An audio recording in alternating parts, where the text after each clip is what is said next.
Halo anak-anak yang ganteng dan cantik, selamat pagi.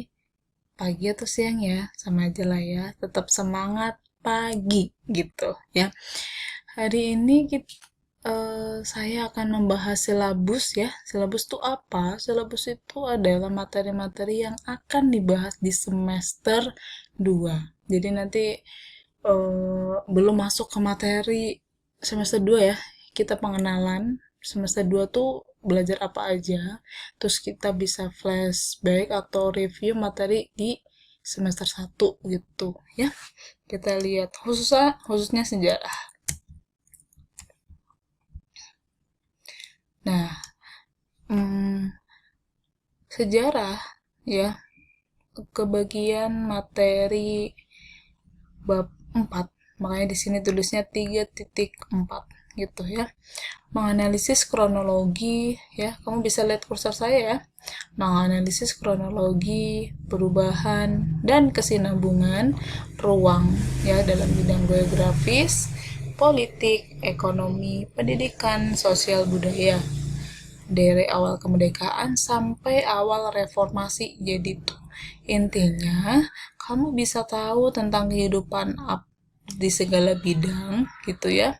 Yang ini di segala bidang dari awal kemerdekaan sampai reformasi apa saja yang terjadi gitu ya. Materinya itu nanti kamu belajar masa awal kemerdekaan. Awal kemerdekaan tuh kondisinya seperti apa. Ini di materi semester 1 nih, kayak gini nih. Kondisi Indonesia tuh seperti apa gitu. Ekonominya apakah sudah baik atau masih buruk gitu ya, atau masih terpuruk gitu gara-gara apa? Iya, inflasi dan blokade dari Belanda. Terus proklamasi kemerdekaan RI gitu ya.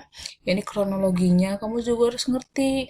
Ada peristiwa Rengas Dengklok gitu ya. Terus kemudian ada perumusan naskah proklamasi gitu ya. Pembentukan alat kelengkapan negara ini nanti masuk ke dalam sidang PPIKI, BPUPKI gitu ya. Ada 2 kali BPUPKI, tiga kali untuk PPKI itu. Ya masih ingat ya lembaga-lembaga seperti itu ya. Terus kemudian ada peristiwa heroik Sekirta Proklamasi. Peristiwa heroik Sekirta Proklamasi itu apa namanya? Dilanjutkan dengan proses pengakuan kedaulatan gitu. Nah, sekitar peristiwa heroiknya itu apa? Jadi ada kalau di Bandung itu ada Bandung Lautan Api, kalau di Surabaya itu ada apa? Perlawanan rakyat Surabaya yang Bung Tomo itu ya, yang 10 November. Selanjutnya kalau di Medan itu Medan Area. Terus kemudian di Ambarawa juga ada gitu ya, macam-macam ada hampir di seluruh uh, daerah di Indonesia itu ada gitu ya peristiwa heroiknya gitu. Terus untuk proses pengakuan kedaulatan pun lama gitu ya. Negara-negara lain itu untuk mengakui Indonesia merdeka itu sulit, nggak asal mengakui gitu ya. Maka dari itu prosesnya itu sulit, sampai kita membentuk Menteri Luar Negeri, Kementerian Luar Negeri untuk ditempatkan di beberapa negara sahabat kita gitu. Tujuannya apa ya? Tujuannya untuk atau agar mereka bersahabat dengan kita dan mau mengakui kedaulatan Indonesia gitu. Jadi awal kita merdeka itu sulit ya, pengakuan bahwa suatu negara itu benar-benar berdiri gitu, itu sulit gitu. Bersyukurlah kita hidup di masa sekarang ya, hidup kita itu udah nyaman gitu ya, tidak perlu ada pertumpahan darah gitu tuh, perlu ya. Mari kita bersyukur karena kita dilahirkan di masa sekarang.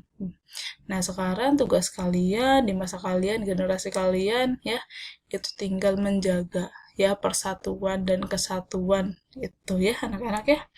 Selanjutnya, setelah kita belajar tentang kedaulatan gitu ya, setelah diakui kedaulatan, itu kita masuk yang namanya masa Orla itu terdiri dari dua ya, demokrasi liberal dan terpimpin. Ini juga masuk ke materi sebelumnya, ini materi apa namanya semester lalu gitu.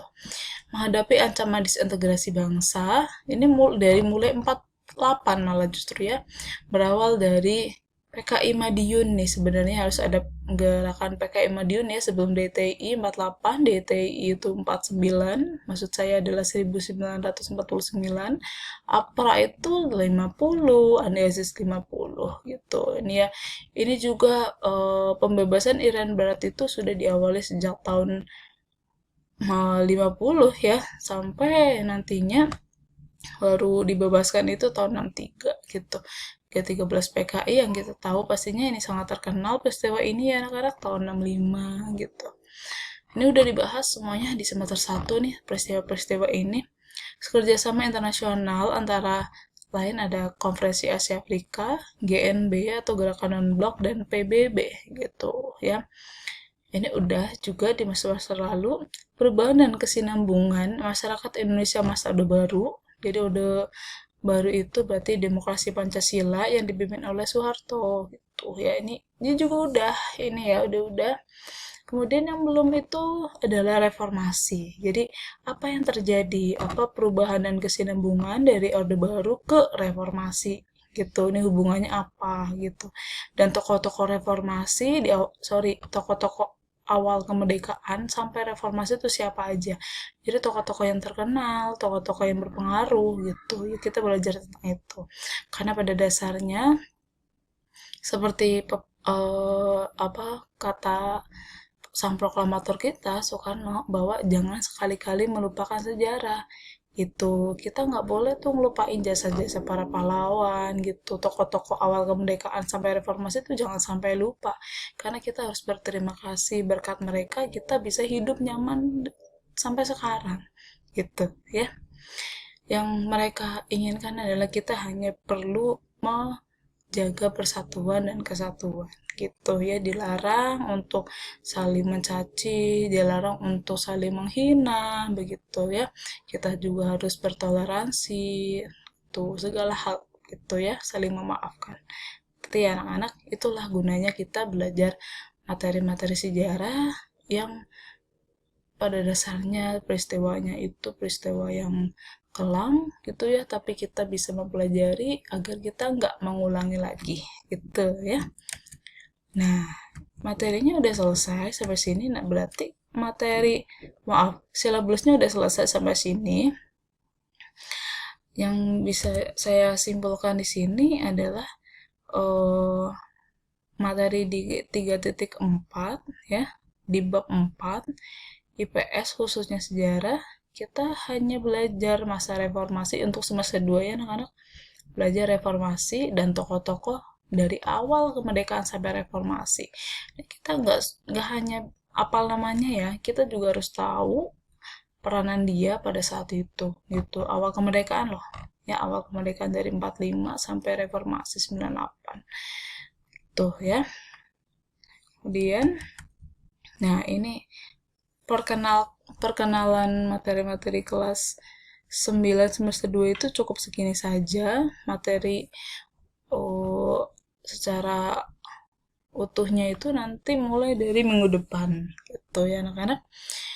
Setelah ini kamu boleh tulis materinya, kemudian kamu kirimkan ke saya agar saya bisa cek kamu beneran menulis atau tidak.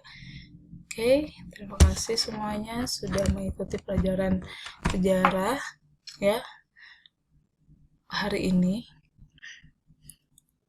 Semoga kita diberi kesehatan agar bisa ketemu di lain waktu. Oke. Assalamualaikum warahmatullahi wabarakatuh. Selamat siang.